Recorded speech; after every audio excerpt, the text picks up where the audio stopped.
샬롬, 반갑습니다. 칠판으로 다시 돌아왔습니다. 목사님께서 칠판으로 적으면서 이렇게 아이 컨택을 하라고 하셔서 칠판으로 돌아왔습니다. 아무튼 우리 계속해서 모세오경에 관한 두 번째 시간을 가지도록 하겠습니다. 앞쪽에 보시면 제가 위에서부터 인류의 악행, 그리고 노아, 그리고 바벨탑, 아브라함, 그 다음 조카로 멜기세덱을 키워드로 적어 놓았습니다. 먼저 인류의 악행을 이야기를 해볼 텐데요. 창세기 6장 5절에서는 주님께서는 사람의 죄악이 세상에 가득 차고 마음에 생각하는 모든 계획이 언제나 악한 것뿐임을 보시고서 창세기 6장 6절에 땅 위에 사람 지으셨음을 후회하시며 마음 아파하셨다라고 기록되어 있습니다. 그러나 6장 8절에 보시면 노아만은 하나님께 은혜를 입었다라고 이야기하고 있습니다. 하나님의 사랑과 하나님의 다스림 속에서 늘 날마다 하나님 앞에 은혜를 입는 자가 있었다라는 것입니다. 그래서 그 노아를 통하여서 하나님께서 일을 하기 시작하시는데요. 창세기 9절에 보시면 6장 9절에 보시면 당대의 노아는 의롭고 흠이 없는 사람이다 라고 이야기를 합니다. 이 사람은 의롭고 그 다음 흠이 없다 라고 이야기를 하고 있습니다. 그리고 11절에 하나님께서 지금 이 땅을 보시니 세상이 썩었고 무법천지가 되어 있었다 라고 이야기를 하고 있고요. 18절에 보시면 그러나 하나님께서는 노아한테 너하고는 내가 언약을 세우겠다라고 이야기를 하고 계십니다. 세상은 이렇게 썩었지만 하나님 나 여호와가 노아에게 이야기하거늘 내가 직접 너와 언약을 세우겠다라고 이야기를 하고 계십니다. 노아는 그래서 22절에 보시면 하나님께서 명하신 대로 전부 다 순종합니다. 다 이행을 합니다.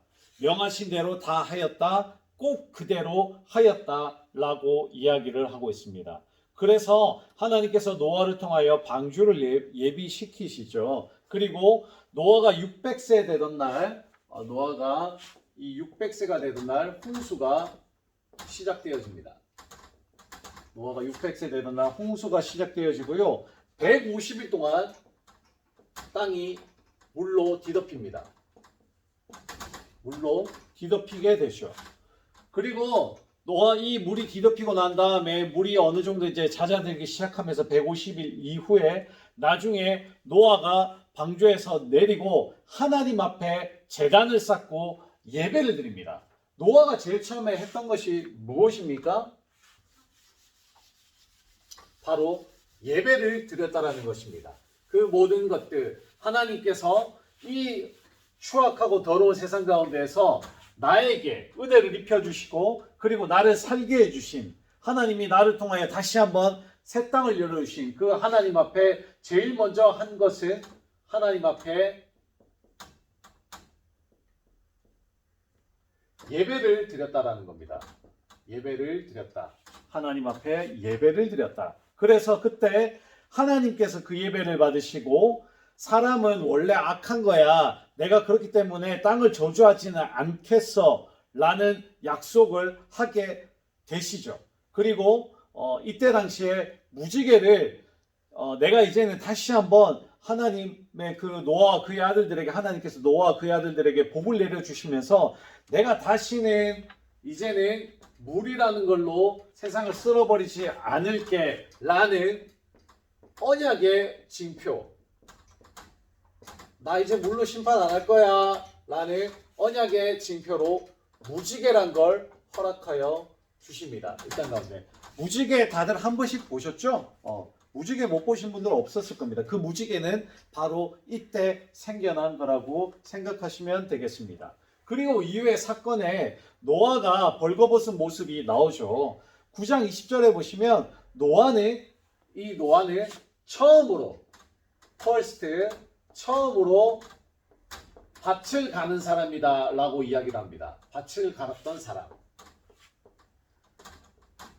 자, 밭은 누가 먼저 갈았다고요? 노아가 먼저 갈았다라는 것입니다. 노아가 밭을 갈고 포도나무를 심었죠. 포도나무를 심습니다. 노아가.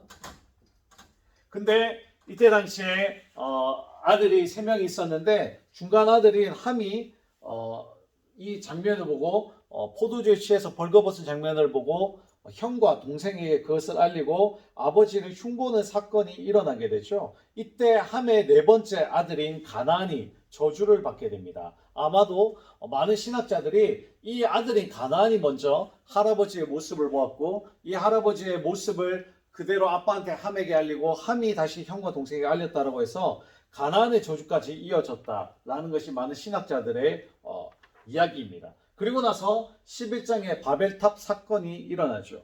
하나님께서 인간들을 치셔서 언어가 각기 흩어지게 됩니다.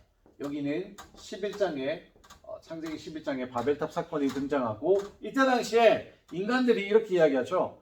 탑 꼭대기를 하늘에 닿게 하여 우리를 알리며 우리가 꽁꽁 뭉치며 흩어지지 않게 하자라고 인간들의 어리석은 교만을 저지르게 됩니다. 어리석은 교만을 저지르게 되죠. 그리고 하나님께서 이러한 모습들을 위해서 가소롭게 보시고 하나님께서 인간들을 치셔서 언어가 이때 당시에 각기 흩어지게 하시면서 언어를 모두 다 다르게 사용하게끔 하십니다. 바벨탑 사건으로 인하여 언어가 달라졌다라고 보시면 되겠습니다.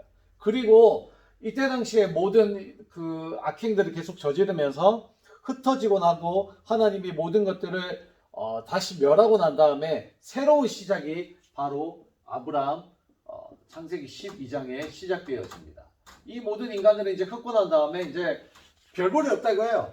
하나님께서 보시다가 갑자기 창세기 12장으로 넘어가면서 아브라함을 하나님의 사람으로 다시 한번 새로운 역사를 쓰게 되는 그리고 하나님께서 이루어 가시는 모습들이 12장에서 출발을 하게 되어집니다. 그래서 하나님께서 아브라함을 부르십니다. 부르시고 본토 친척집을 떠나서 내가 내게 지시할 땅으로 가라라고 명령을 합니다. 그래서 아브라함이 먼저 자기의 본토 친척집을 떠나서 가나안 땅에 이르게 되고요. 그리고 이 땅을 지나서 네겝 땅으로 들어가게 됩니다. 그리고 이 네겝 땅에는 가나안 사람이 이미 정착해서 살고 있었습니다. 가나안 사람이 살고 있었다. 이때 당시에 이 네겝 땅에 머물렀을 때 하나님께서 아브라함에게 나타나십니다. 하나님의 나타나심. 그리고 말씀하십니다. 내가 너에게 이 땅을 주겠다 라고 하나님께서 약속하십니다. 하나님의 약속. 그리고 이 약속은 땅을 주시겠다 라는 거죠. 땅을 주시. 그러나 이후에 이 땅에 기근이 들기 시작합니다. 이 아브라함이 지금 머물렀던 이 땅에 기근이 들기 시작하면서 기근이 들어서 먹고 살 재간이 없으니 당연히 이동을 해야 되겠죠. 왜냐하면 땅에 기근이 들어서 먹고 살아갈 방법이 없기 때문입니다. 그러므로 이집트로 이동을 하게 됩니다. 이 네겝 땅에서 벗어나가지고 아브라함이 이집트로 가게 됩니다. 이집트로 이동을 하고요. 이집트로 이동을 하여서 이때 이집트로 이동할 당시에 그렇게 이야기를 하죠. 아브라함이 아내한테 이렇게 이야기합니다. 당신은 내가 봐도 너무 아름답소. 당신처럼 이쁜 여자는 내 생에 본 적이 없어. 이렇게 하면서 당신 너무 아름다우니 내 이 땅에 들어가면 이집트, 즉 남의 나라에 들어가면은 왠지 내 아내가 너무 이쁘니 당신이 너무 이쁘니 내 아내를 뺏어갈 것만 같고 그렇게 뺏어가는 것으로 끝나는 것이 아니라 나까지 죽일 것 같소. 나를 죽이고 아마 당신을 쟁취해 갈 것이요 라고 하면서 당신은 그 땅에 들어가면 뭐라고요? 누이라고 속이라고 이야기를 합니다. 그래서 실질적으로 바로 앞에 가서 아내를 누이라고 속이죠. 그래서 누이라고 속이고 난 다음에 바로가 아브라함에게 무엇을 주느냐? 누이요? 당신의 누이요? 와, 대단한 이쁜 누이를 뒀어. 내 그대에게 양떼, 그 다음에 소떼, 그 다음에 암나기, 그 다음에 순나기, 그리고 남과 여종, 종을 주죠. 그리고 낙타까지 바로왕이 아브라함에게 하사를 합니다. 누구 때문에요? 아내 때문에요. 누이라고 지금 속인 아내 때문에 이 모든 것들을 주고 환심을 사게 됩니다. 근데 이렇게 모든 것들을 주었지만 하나님께서 바로 앞에 나타나셔서 꿈에 나타나셔서 재앙을 내려주십니다. 재앙을 내리죠. 하나님의 바로 앞에 실질적인 재앙을 내립니다. 근데 사실 이것만 놓고 보면 바로는 굉장히 억울한 사람입니다. 왜냐하면 바로는 잘못한 게 아무리 생각해도 없어요. 왜냐면 누이라고 속였고 당연히 누이니까 아내가 아닌 걸로 보고 있으니 이제 쟁취해도 될 것 같고, 그래서 아브라함한테 환심을 사기 위해서 양떼와 소떼와 암나기와 순나기와 남녀종과 낙타를 주었는데 바로가 무슨 잘못이란 말입니까? 그러나 하나님께서는 바로 앞에 재앙을 내리시죠. 그렇게 해서 사실 저도 성경을 보면서 바로는 조금 억울한 인물이겠다라고 하지만 어찌됐든 이것은 하나님의 계획 속에 움직였기 때문에 뭐 어떤 결론을 도출한다기보다는 바로는 그냥 그렇게 억울함을 당했다라고 보시면 될 것 같고요. 그래서 결국에는 바로가 다시 아브라함을 불러가지고 왜 누이라고 속였어? 라고 이야기를 하면서 당신 이 모든 재산을 가지고 나가시오 라고 합니다. 그래서 사실 아브라함은 세상적인 말로 땡 잡은 겁니다. 왜요?